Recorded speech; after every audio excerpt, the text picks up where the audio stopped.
सुप्रिया सुळेंवर 55 लाखांचं कर्ज, ज्यांच्या विरोधात निवडणुकीच्या मैदानात त्यांच्याकडूनच कर्ज, पार्थकडून 20 लाख तर सुनेत्रा पवारांकडून 35 लाख रुपये कर्ज घेतल्याचा प्रतिज्ञापत्रात उल्लेख।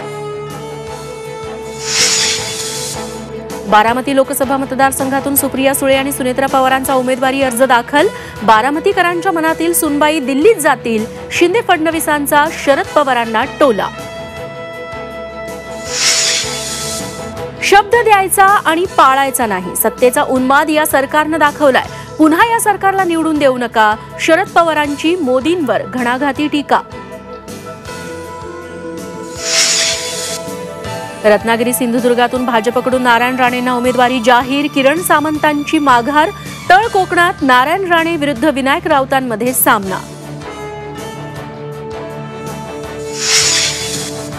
लोकसभा निवडणुकीच्या पहिल्या टप्प्यासाठी उद्या मतदान। राज्यातील रामटेक, नागपूर, भंडारा, गोंदिया, गडचिरोली आणि चंद्रपुरात निवडणूक। संवेदनशील मतदान केंद्रांवर कडक पोलीस बंदोबस्त। ईव्हीएम मध्ये गडबड होत असल्याचा जितेंद्र आव्हाडांचा आरोप। केरळमध्ये मॉक पोल दरम्यान भाजपला अतिरिक्त मतं। प्रशांत भूषण यांच्या हवालानं आव्हाडांचं ट्विट।